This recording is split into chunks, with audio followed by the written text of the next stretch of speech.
Assalamualaikum dan salam sejahtera. Kami daripada kumpulan Newbies dan ini merupakan pembentangan poster dan banting dari kumpulan kami. Bagi tema yang telah dipilih bagi poster dan banting ialah movie berkaitan banjir. Saiz poster ialah A2 manakala saiz banting ialah 2 kali 5 kaki. Banjir menjadi tema kami kerana ia merupakan bencana alam yang dihadapi oleh rakyat Malaysia dan ia merupakan salah satu isu semasa di mana banjir yang berlaku di Lembah Kelang telah disifatkan sebagai antara banjir yang terburuk yang pernah berlaku dalam sejarah Malaysia. Kami pula menggunakan konsep movie untuk memberi kesedaran tentang banjir yang melanda dan juga ia boleh menjadi salah satu alternatif selain daripada poster kesedaran. Bagi teks, tagline movie iaitu Bila Alam Berbicara, nama ahli kumpulan sebagai pengarah dan pelakon dan juga masa akan datang. Kami menggunakan font bebas nui. Kalau bagi tajuk movie banjir, kami menggunakan font Evo Geria. Beralih kepada imej dan juga maksud, helikopter merupakan simbol sebagai bantuan ketika banjir. Awan mendung, kilat dan hujan pula merupakan puncak atau keadaan sewaktu banjir. KLC dan Menara Kuala Lumpur pula merupakan lokasi dan identiti Malaysia. Air lumpur pula merupakan situasi ketika banjir. Abang Gua pula simbolik sebagai keprihatinan dan kerjasama rakyat Malaysia, manakala pasukan penyelamat dan bot merupakan bantuan daripada anggota keselamatan dan pertahanan negara. Okey, bismillahirrahmanirrahim. Assalamualaikum warahmatullahi wabarakatuh. Okey, seterusnya kita akan beralih pula kepada teknik yang telah digunakan dalam pembikinan poster dan juga banting kita pada kali ini. Okey, di sini terdapat 3 teknik yang digunakan iaitu cropping, color grading dan juga text. Okey, pertama sekali kita akan pergi kepada cropping method. Okey, seperti kita tahu, cropping method mempunyai 2 jenis cropping tool, iaitu yang pertama kita panggil sebagai lasso ataupun polygonal. Yang kedua adalah quick selection tool. Okey, untuk lasso ataupun polygonal ini adalah satu kaedah di mana kita menggunakan satu titik ke satu titik yang lain. Yang kedua adalah quick selection tool. Quick selection tool pula adalah kita menggunakan secara langsung kepada mouse kita. Kita just tekan terus dan juga kemudian kita akan mengesan image secara automatik. Okey, kita pergi pula kepada contoh. Dalam contoh kali ini kita menggunakan KLCC sebagai kita punya objek. Okey, first kita pergi kepada lasso atau polygonal teknik. Okey, jika kita menggunakan lasso atau polygonal teknik, kita hanya akan menggerakkan satu titik ke satu titik mengikut sisi objek tersebut. Tetapi dalam kes ini, objek kita agak mudah untuk dikesan ataupun diikuti secara titik ke titik kerana bentuknya yang tidak terlalu bulat ataupun tidak terlalu kata orang tidak bujur. Dia lebih kepada satu garisan saja dan dia berbucu. Untuk metode kedua pula ialah quick selection tool, di mana kita hanya menggunakan cursor mouse kita dan ia akan mengesan secara automatik. Kita just hanya perlu klik mouse kita dan juga dia akan mengesan bucu-bucu ataupun setiap sisi dengan kemas. Akan tetapi dalam kes ini, untuk mendapatkan image ataupun cropping yang lebih kemas, saya galakkan kita guna pen tool instead of kita guna 2 metod tadi. Tapi dalam kes ni kami menggunakan 2 metod ini kerana bagi kami ini lebih mudah dan lebih pantas. Okey.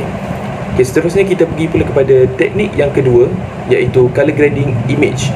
Okey, seperti kita tahu, color grading ini sangat penting dalam pembikinan satu poster, satu banting ataupun satu image grafik lah, supaya dia akan menaikkan mood ataupun menggambarkan cerita di sebalik grafik tersebut. Okey, untuk proses color grading image ini kita ada beberapa step. Okey, step yang pertama mudah saja. Kita hanya import saja gambar asal ke dalam Photoshop. Okey, seperti kita lihat dalam gambar tersebut, kita ada 3 image yang kita telah import ke dalam Photoshop. Dan step yang kedua, kita pergi sahaja ke bahagian adjustment.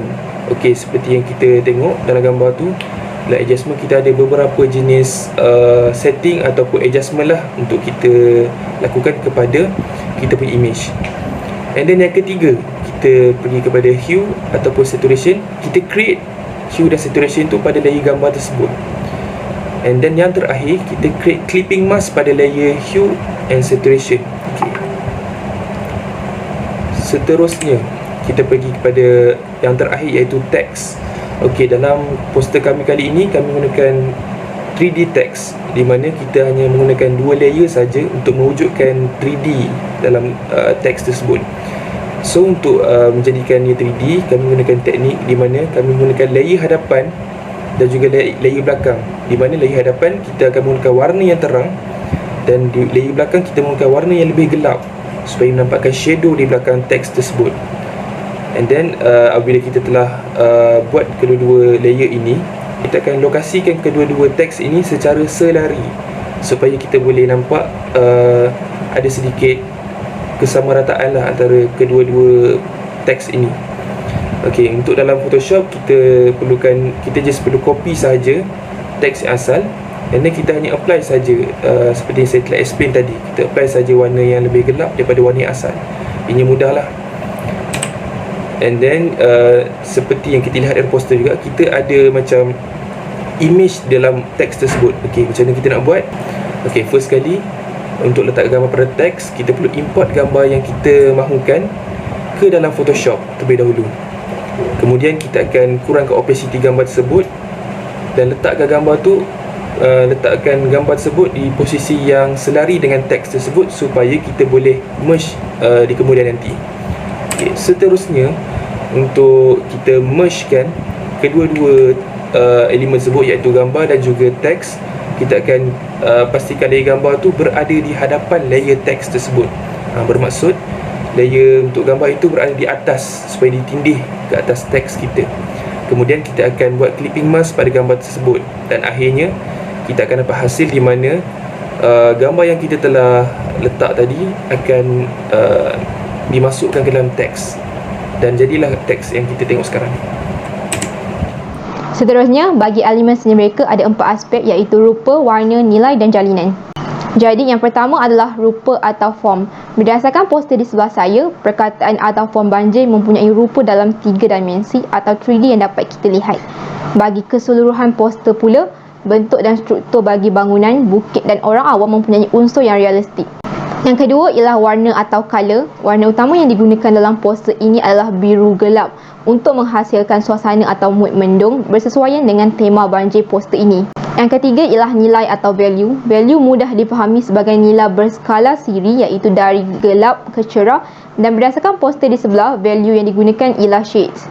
Yang terakhir ialah jalinan atau texture. Bagi keseluruhan poster, tekstur yang wujud ialah tekstur licin. Seterusnya, prinsip reka bentuk juga mempunyai 4 aspek, iaitu imbangan, kedudukan, penekanan dan kesatuan. Jadi, proportion atau kedudukan ialah saiz relatif dan skala pelbagai elemen dalam reka bentuk seperti hubungan antara objek. Contohnya, penyelamat kelihatan besar kerana berada di hadapan, manakala helikopter kelihatan kecil untuk menampakkannya jauh. Balance atau imbangan pula ialah elemen yang menjadikan rekaan imbang, simetri dan stabil. Contohnya ialah menara KL dan KLCC masing-masing diletakkan di sebelah kiri dan kanan, begitu juga dua anggota penyelamat. Bagi emphasis atau penekanan, ia merupakan prinsip yang digunakan untuk menarik perhatian yang dihasilkan melalui kontra berbanding elemen yang lain. Sebagai contoh, tulisan banjir mempunyai saiz yang besar dan warna tulisan yang agak cerah supaya ia lebih menonjol berbanding latar belakang. Manakala bagi unity atau kesatuan, ia merupakan hubungan antara bahagian kecil dengan bahagian kecil yang lain dan membentuk gambaran yang lebih besar. Sebagai contoh, imej hujan, awan dan kilat memberikan gambaran tentang keadaan banjir. Kesimpulannya, projek kumpulan newbies bertemakan movie yang bertajuk banjir bersesuaian dengan isu semasa yang baru sahaja melanda di Malaysia. Kami berhasrat untuk menyampaikan mesej secara tidak langsung melalui pengolahan imej dan visual tentang bencana alam dan kerjasama dalam kalangan rakyat Malaysia. Sekian, terima kasih.